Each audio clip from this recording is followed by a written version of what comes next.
Good morning everyone. मैं रागनी और मैं अपने इस चैनल पे आप सभी के लिए हिस्ट्री के खान सर के बुक को मैं डिटेल से पढ़ाना चाहती हूँ। उम्मीद है आप लोगों को ये बुक और मेरा जो पढ़ाने का तरीका है वो आप सभी को बहुत अच्छा लगेगा। ओके, मैं इस चैनल पर आप सभी के लिए कोई हो एसएससी या बिहार एसएससी हो गया, railway, Bihar police, Bihar SI या कोई भी गवर्नमेंट जॉब है, उसके लिए मैं जीएस कंप्लीट आप सभी के लिए डिटेल्स के साथ पढ़ाना चाहती हूँ और विथ पीडीएफ के साथ। इसलिए आप सभी को अगर ये वीडियो अच्छा लगे तो ज़रूर सपोर्ट कीजिएगा। ओके, मैं ये बुक है ये खान सर का हिस्ट्री का बुक। ओके, और ये इसको मैं डिटेल से आप सभी को समझाते चलूँगी, क्योंकि एक्चुअली ऐसा होता है कि कभी कोई भी स्टूडेंट बुक उनके पास होने के बावजूद भी वो अच्छे से पढ़ नहीं पाते हैं और बुक वैसा ही उनके रूम में रखा रह जाता है। इसलिए मैं आप लोगों को डिटेल के साथ उनके बुक के साथ ही मैं आप सभी को पढ़ाने की कोशिश करूँगी। उम्मीद है अगर आप लोगों को थोड़ा सा इसमें फॉल्ट दिखे तो इसके लिए सॉरी। ओके, ये इतिहास है। ओके, स्टार्टिंग से मैं इसको प्राचीन इतिहास से स्टार्ट कर रही हूँ और प्राचीन इतिहास से डिटेल से उसके बाद मैं मिडिवल चलूँगी, उसके बाद मॉडर्न चलूँगी। इसके बाद तरीके से मैं आपको पॉलिटी, ज्योग्राफी या physics, chemistry, bio all GS book को मैं खान सर के पहले अपने चैनल पर आप सभी के लिए ये वीडियो बनाऊंगी। ओके, तो मैं चलती हूँ ज़्यादा देर ना करते हुए। इतिहास को मेनली जो जनक है वो हेरोडोटस है, ठीक है। और इनको इतिहास को अध्ययन को जो अतीत में बेसिकली जो हिस्ट्री होता है उसको अतीत बोला जाता है, यानी पुराने टाइम से जो भी पीरियड चल रहा है वो उसको किस टाइप में, कौन सा टाइम, किस सन में, किस स्टार्टिंग हुआ, उसको डिटेल के साथ टाइम टू टाइम उसको बांटा गया है। ओके, तो फर्स्ट है हमारा इतिहास, ठीक, जिसको 3 टाइप में बांटा गया है: प्रागैतिहासिकल, आधैतिहासिकल और ये ऐतिहासिक काल। ये हमारा प्राग, आद और ऐतिहासिक। ओके, ये हमारा होने के बावजूद इस तीनों पीरियड में हमें कौन कौन से पार्ट को अध्ययन करना है। ओके, यानी प्राग जो ऐतिहासिक है उसमें हमारा आ जाता है पूरा पाषाण काल, मध्य पाषाण काल, नव पाषाण काल और ताम्र पाषाण काल। ताम्र पाषाण काल जो हम मेनली बात कर सकते हैं, जो इसमें तांबे की स्थापना होने लगी, तांबे बनने लगे, उसको ताम्र पाषाण काल कहते हैं। ओके, इस नव पाषाण काल, मध्य पाषाण का, पूरा पाषाण काल में भी बहुत सारा पीरियड आता है जिसमें क्या क्या बना है, क्या क्या स्टार्टिंग हुआ, कौन कौन सा इंस्ट्रूमेंट वहाँ पे उपलब्धि हासिल हुआ था, ठीक है। नेक्स्ट है हमारा अधैतिहासिक काल, जिसमें हमारा सिंधु सिविलाइजेशन, कांस्य युग इस सिविलाइजेशन और हड़प्पा युग, इस 3 पीरियड को इसमें हम अधैतिहासिक काल में रखा गया है। और थर्ड हमारा है ऐतिहासिक काल। ओके, ये हमारा ऐतिहासिक काल। ओके, इसमें हमारा प्राचीन काल हो गया, मध्यकाल हो गया, आधुनिक काल हो गया, नेहरू काल हो गया, विश्व काल हो गया, इसको हम ऐतिहासिक काल में रखा गया है। ओके, अब आगे चलते हैं। वीडियो के प्राग इतिहास को हम डिटेल से समझते हैं। ओके, प्राग इतिहास को वह समय जिसमें मानव लिखना पढ़ना नहीं जानता था, इसकी जानकारी केवल पुरातात्विक साक्ष्य से मिली है। इसके अंतर्गत पाषाण काल को देखा गया है। ओके, पाषाण काल मेनली हम बता चुके हैं ऊपर, जो पूरा पाषाण का, मध्य पाषाण का और नव पाषाण, ये 3 टाइप है पाषाण काल का। ओके, तो इसमें जो वह समय जब मानव पत्थर, औजार, हथियार का उपयोग करता था, उसको हम पाषाण कालों के कहते हैं। इस पाषाण काल को मेनली तो 3 टाइप है, बट 4 टाइप में कई बुक में मेंशन किया गया है। ओके, तो हम चलते हैं पूरा पाषाण काल में। पूरा पाषाण ये इतिहास का सबसे प्रारंभिक समय है। स्टार्टिंग जो हिस्ट्री है उसका फर्स्ट जो पीरियड है वो पूरा पाषाण काल है। यहाँ आदि मानव कहा जाता है, वहाँ से आदि मानव का स्टार्टिंग हो गया था।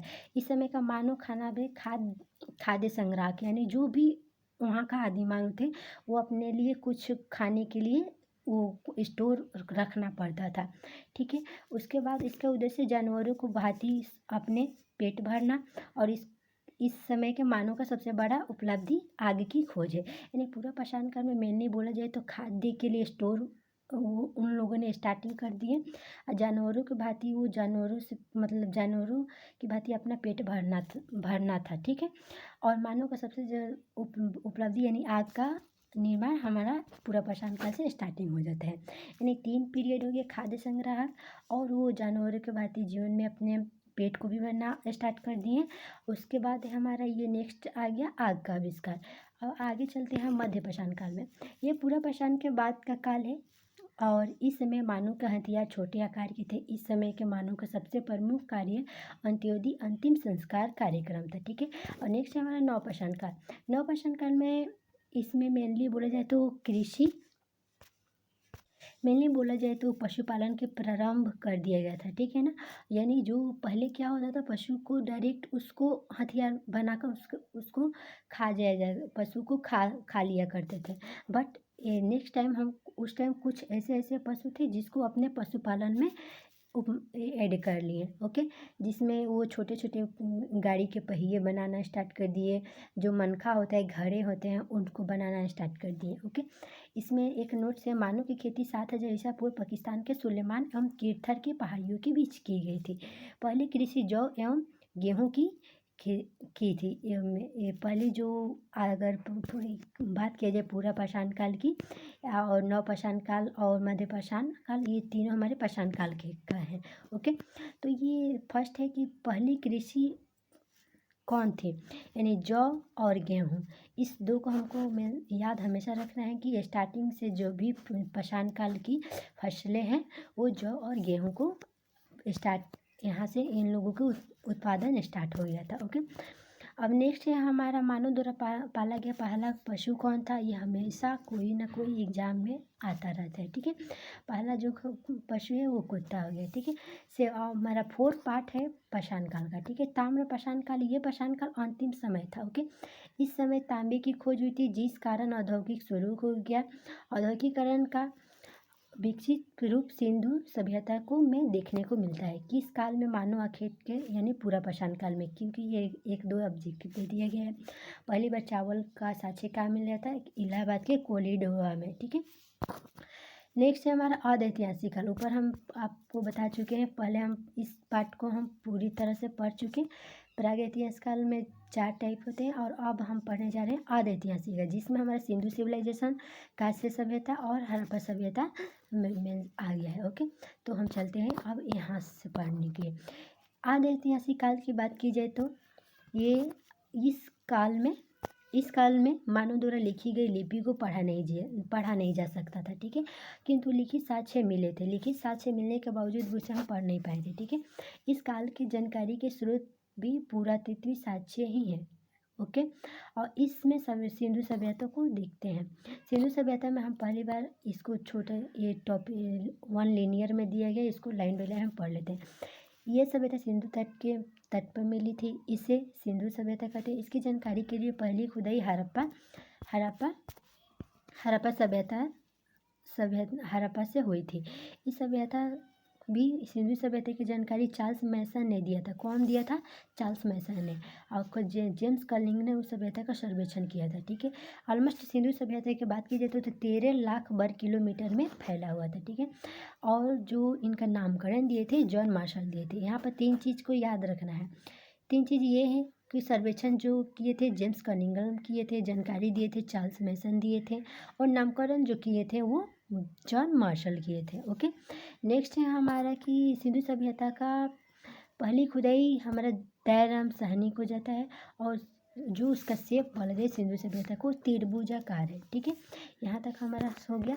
नेक्स्ट आते हैं सिंधु सभ्यता की जो पहली शहरी सभ्यता माना गया है, ठीक है। 2 सभ्यता है, ग्रामीण और शहरी। तो बट हम जो ग्रामीण है वो हमारा वैदिक काल में चला जाता है। जो शहरी का बात किया जाए तो वो शहरी हमारे सिंधु सभ्यता में आते हैं, ठीक है। इस विकास 2500 ईसा पूर्व से 1750 ईसा पूर्व। कई बार आपको 2350 से 2300 से 1750 भी किसी बुक में मिल सकता है, बट यहाँ पर 2500 से 1750 ईसा पूर्व तक हुआ है, ओके। इसको हम चलते हैं, एक सेकेंड। हाँ, अब आते हैं हमारे जो त्रिभुजाकार तो सिंधु सभ्यता है, बट इसके कौन कौन से कंट्री कौन कौन से ये लोकेटेड सिटी तक वो विकसित है, ओके। हम पूर्व में जाते हैं तो मांडा जो चिनाब नदी झेलम चिनाब जहाँ से वो हमारे उत्तरी साइड में है, जम्मू कश्मीर के पास, यहाँ से स्टार्ट होता है। फिर वहाँ पर से हम दक्षिण की साइड आते हैं तो दायमाबाद आता है जो परवरा नदी के किनारे बसा हुआ है। फिर उसके बाद पूर्व में जाते हैं तो हमारा आलमगीरपुर हो जाता है जो हिंडन नदी के किनारे लोकेटेड है। और पश्चिम में जाते हैं तो सुत कांगेडो दास्क नदी, ये पाकिस्तान में चला जाएगा आपका, ठीक है। उसके बाद हमारे आता है ये स्थल और नदी, ठीक है। इसकी पश्चिम सीमा पाकिस्तान के सुत कांगेडोर में है जो दास्क नदी के तट पे है, ऊपर बता दिए गए हैं। उसके बाद से इसकी उत्तरी सीमा जो कश्मीर में है, मांडा में चिनाब नदी के तट पर लोकेटेड है। और इसकी पूर्वी सीमा जो यूपी के आलमगीर में है, हिंडन नदी के किनारे अवस्थित है। इसकी दक्षिण में जो महाराष्ट्र के दायमाबाद में परवरा नदी है, उसके किनारे लोकेटेड है हमारा दायमाबाद। जो दायमाबाद कहाँ है, महाराष्ट्र में है, ओके। नेक्स्ट है हमारा आता है सिंधु सभ्यता का प्रमुख स्थल, ठीक है। हम लाइन में लें, यहाँ पर आपको 10 मिल जाएंगे, 9-10 जो फेमस स्थल हैं, इसके बारे में वहाँ से क्या मिला, क्या हमको प्राप्त किया, उसका हिस्ट्री क्या है, यहाँ से हम पढ़ना स्टार्ट करेंगे।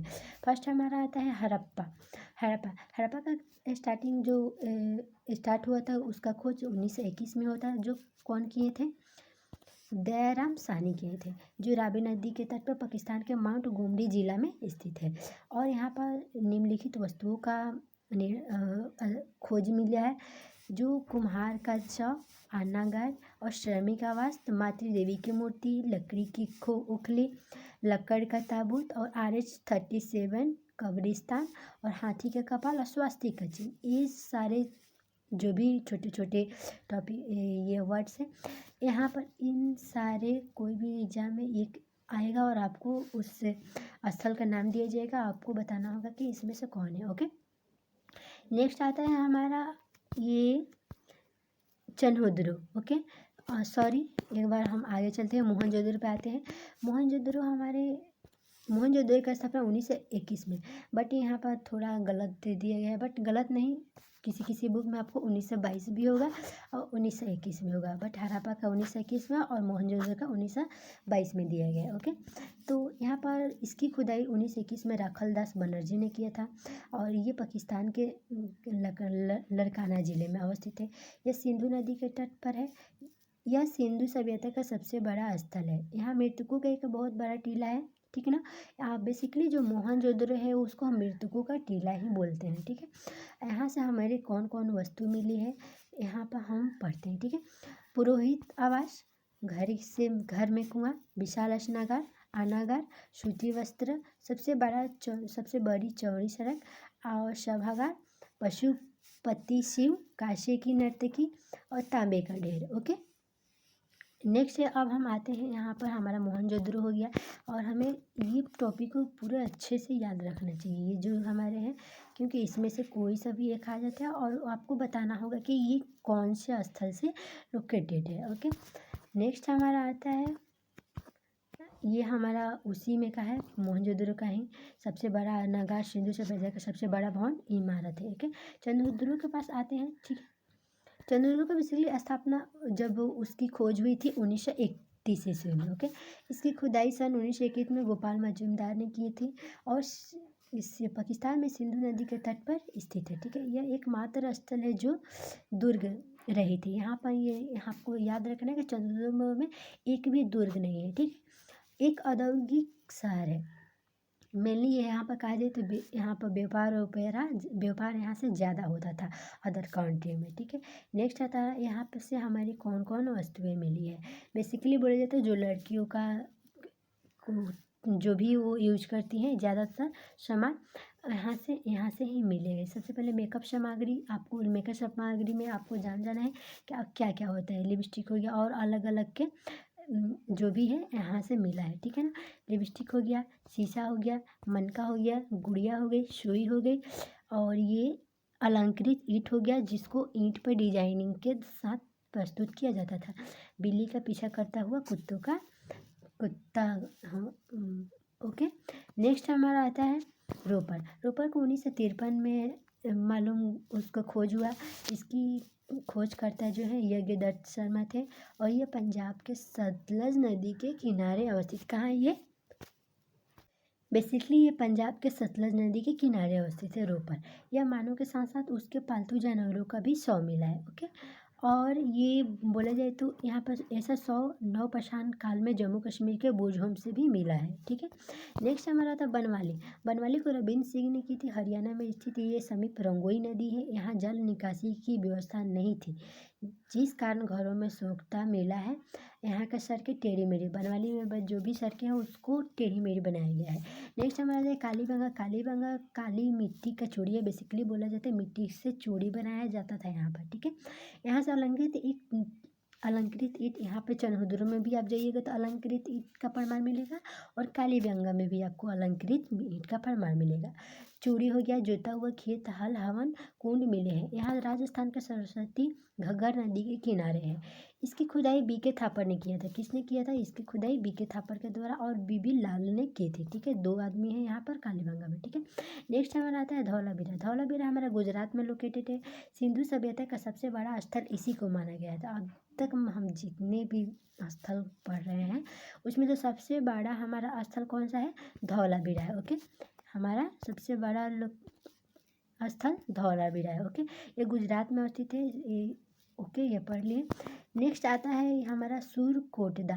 सुरकोटदा भी ये गुजरात में है। ये कलश संवर्धन तथा घोड़े का हड्डी मिला है। ठीक है, और लोथल आता है नेक्स्ट हमारा। तो ये सिंधु सभ्यता का बंदरगाह स्थल है। ठीक है ना, बेसिकली जो जहाज वगैरह हो गया वहाँ से आता था। ठीक है ना, और ये गोदीबड़ा, यहाँ से गोदीबड़ा मिला है। ठीक है ना, यह घर के दरवाजे सड़कों की ओर खुलते थे। ठीक है, और यहाँ फारस की मुहर मिली है जो विदेशी व्यापार का संकेत मिलता है। बेसिकली जो बंदरगाह है तो इससे हम अंदाज़ा लगा सकते हैं कि कंट्री दूसरी कंट्री के साथ यहाँ पर व्यापार होता था। तो व्यापार के साथ वहाँ बाहर से कोई भी सामग्री यहाँ आता था और यहाँ से कोई भी सामग्री दूसरे कंट्री में भेज जाता था। ठीक है, यहाँ से अब नेक्स्ट चलते हैं। हमारा हो गया जो लोथल है, यहाँ पर युगल समाधान भी मिला है। ठीक है ना, युगल समाधान मिला है जो सती प्रथा का प्रतीक माना गया है। ठीक है, युगल समाधान यानी कि एक साथ दो दो शव को दफनाया जाता था। ठीक है,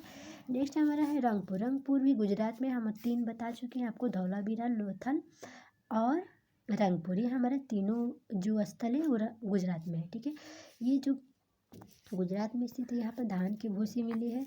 सिंधु सभ्यता का सबसे बड़ा स्थल धौलावीरा है, गुजरात जो पाकिस्तान में है। ठीक है, गुजरात प्लस पाकिस्तान के बीच में है। ठीक है, भारत का सबसे बड़ा स्थल राखीगढ़ी हरियाणा है। सिंधु सभ्यता का सबसे बड़ा स्थल मोहनजोदड़ो ऑब्जेक्टिव ऑनलाइन ईयर में दे दिया गया है। सिंधु सभ्यता की विशेषताएं के बारे में बात की जाए तो यहाँ पर ये नगरीय सभ्यता है और यहाँ के सड़कें एक दूसरे के समकोण पर काटती है, यानी 90 डिग्री के एंगल पर कोई भी यहाँ पे सड़कें कटती थी। ठीक है, यहाँ पूर्व पश्चिम दिशा में, यहाँ ये पूर्व पश्चिम दिशा में थी तथा जिससे हवा द्वारा सड़क स्वतः साफ हो जाती थी। ठीक है, नालियाँ ढकी हुई रहती थी। अर्थव्यवस्था कृषि हमारा मेनली कृषि यहाँ पर इकोनॉमिक ज़्यादा प्रथम सेक्टर माना गया है इसको। व्यापार विदेशों से भी होता था। समाज मातृसत्तात्मक यानी मातृ को वैल्यू ज़्यादा दिया गया था हमारे इस सिविलाइजेशन में। ओके, नेक्स्ट है इस लिपि भावचित्रात्मक थी जिसे पढ़ा नहीं जा सकता था। ओके, और हमारा इसके मोहरों पर ये जो है, इसके मोहर पर जो भाव चित्रात्मक जिसको पढ़ नहीं सकते थे, और बेसिकली यहाँ पर एक मोहर मिलती थी जहाँ एक सींग वाले जानवर को चित्रित किया गया जाता था। इसके मोहर पर गाय का चित्र नहीं मिला है। ठीक है, यहाँ पर माप तौल के न्यूनतम बाट 16 kg था। ठीक है, ये लोग युद्ध तलवार परिचित नहीं थे, इनके लोहों का ज्ञान कम ही था बेसिकली। ठीक है ना, और इस सिंधु सभ्यता के विनाश का सबसे बड़ा कारण बाढ़ में है। बहुत सारे अलग अलग जो भी वैज्ञानिक है वो अलग अलग रीजन बताए हैं। ठीक है, कोई वैज्ञानिक सूखा की वजह से बताए, कोई वैज्ञानिक बाढ़ की वजह से बताए हैं, बट इसको डिटेल से अभी प्रमाणित नहीं किया गया है। ठीक है, नेक्स्ट आता है मेसोपोटामिया की सभ्यता। मेसोपोटामिया की सभ्यता आगे हम वीडियो में पढ़ेंगे, और ये वीडियो आप सभी को अच्छा लगा हो तो लाइक कीजिएगा। और ये मेरा सबसे पहला वीडियो है, इसमें मैं जानती हूँ बहुत सारा मिस्टेक भी हुआ है, तो जो भी मिस्टेक हुआ उसके लिए सॉरी, और नेक्स्ट टाइम से मैं इसको और अच्छे से और डिस्क्रिप्शन के साथ अच्छे से वीडियो मैं बनाऊंगी और ज़्यादा से ज़्यादा मैं उसमें ऑब्जेक्टिव अपने तरफ से भी ऐड करूंगी। तो वीडियो थोड़ा मैं पहली बार वीडियो बनाने की वजह से थोड़ा मिस्टेक हुआ है, इसके लिए सॉरी। अगर वीडियो अच्छा लगे तो बाय, टेक केयर।